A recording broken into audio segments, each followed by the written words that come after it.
Okay, I'm going to start this video with talking a bit about quality. It means a lot to me. See this bracelet here? This was my bracelet. I made it on the flight from America to Singapore. And you can see it's worn and it's faded but it held up. I wore this nonstop for 6 years. Look at this. It still could be worn today and probably have lasted another year, but I didn't want to lose it because it matched the one that I also made for, at the time, my girlfriend, who is now my wife.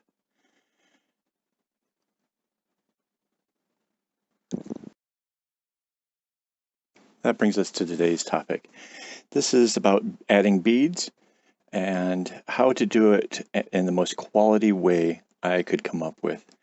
I know this isn't the conventional way. This is very different, but I think it's going to get you a much, much better product.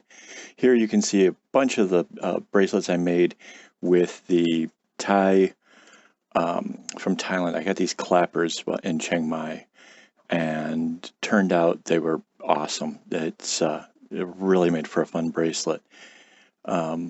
So, without further ado, that means the winner of this week's bracelet will be Jennifer Wilson. I don't know what that is, but Jennifer, if you can get a hold of me and just send me an email or something with an address, this bracelet I'm making today, it's all for you.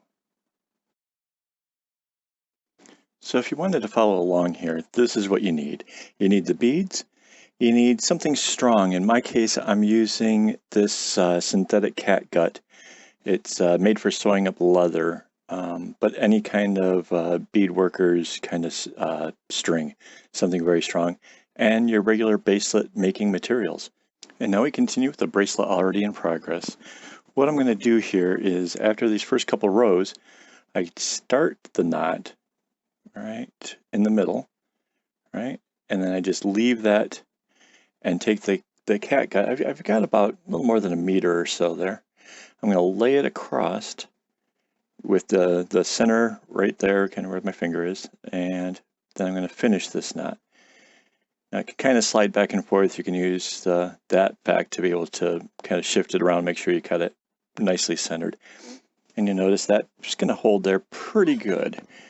All right, now I keep going over to the right. I go make half of a knot, and then I bring the catgut to go right down the middle once again. Okay, and then I complete the knot. Now I'm going to continue this all the way up to the outside. And essentially what I'm doing is I am making it where I will have something stronger than cotton itself to actually hold the beads. This is, basically when I use the small clappers, it was the same thing. So whatever you're trying to add for your embellishment, this is how I would do it. See, once again, it goes underneath, just like right in between those two knots, right? There it goes. And you'll notice it's lying flat. It's basically invisible. See that? There's nothing there. So you can see it's not difficult. This isn't any kind of super advanced kind of course here. I think anybody should be able to do this. All right. Now, one of the things that's kind of slowing me down a bit is I do have the camera that's just right above my hand. So that's, it's kind of making it a little bit tougher, but I think you can see this really not so bad. All right. And then one more for the right hand side. And again, you just want it to go right in the middle of each of those knots. That'll completely have it masked. You won't be visible on the back nor on the front. And at the end of the day, you're going to end up with something that's really, really nice.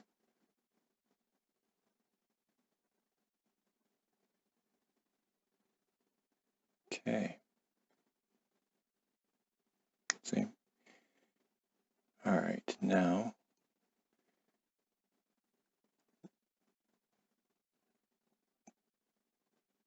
basically going off to the left-hand side, and I will have to do a couple rows to make up for the beads. And okay, jumping ahead, basically I added a couple more rows, left it one knot away from the end, and kind of used the bead itself to kind of measure like how far I needed to go before this got joined in again. And what I'll do now is I'll do half of a knot, and just basically this purple over the red, and then bring the catgut down to the red one and finish the knot. And this will anchor the bead in place and basically keep that catgut out of the picture. And now you can see how the catgut is running with that red string.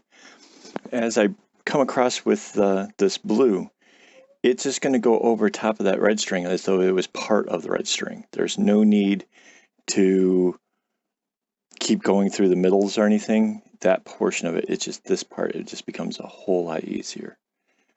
Right? So, let me get a couple more knots and then you can see it happen.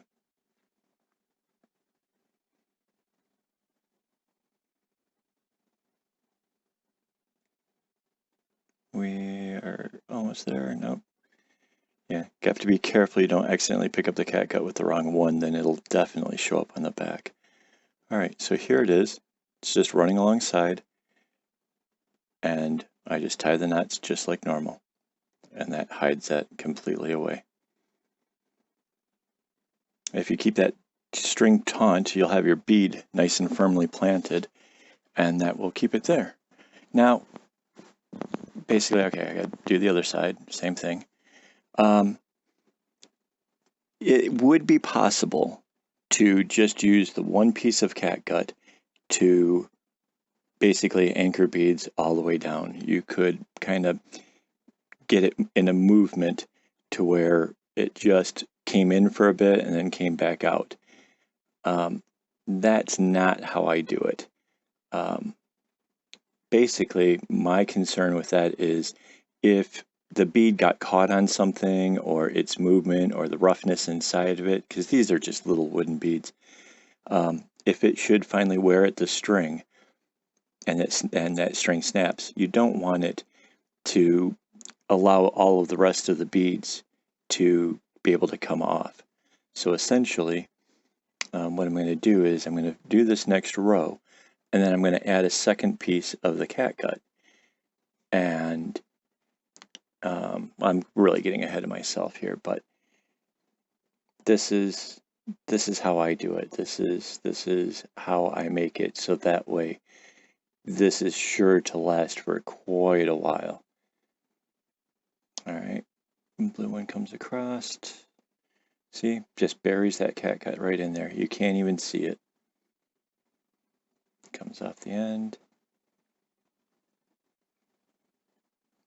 All right. Now, take this one, grab me some more catgut, cut me off about a yard, meter, whatever. And tie this first one and lay this across. It's about the center, I guess.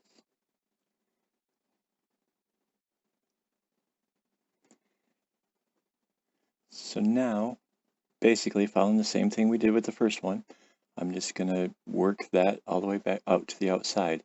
And every single time those two pieces of catgut cross each other, I tie them in a knot. And I bury the knot in between the cotton. So that way they're completely not visible. And this way, you basically end up with something that you're just positive it's gonna last.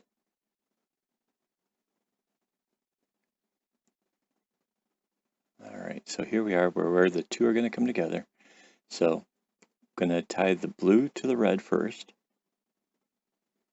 right? Just the first piece of it, and now taking the two pieces of the catgut, I'm going to tie them together in a square knot. That way They're good and firm, they're secure, nothing is going to go anywhere. One of those ends follows the red again, and the other end is going to come out and keep traveling like it had been. All right, so there's the one that's moving. The other one is right up along the red. Get that all in there. Little tug, make sure it's all nicely hidden. That's it. That's concealing a knot. That's just, it's an extra step. You might not need to do it. Maybe you don't care about the having something that lasts. If that's on you.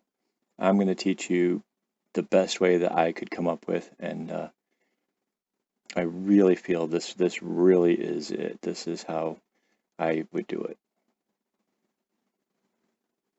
All right. So there we have it. This is the next string is out. I'm going to add a bead, repeat until you're finished. Hopefully that helps you know how to put a bead together.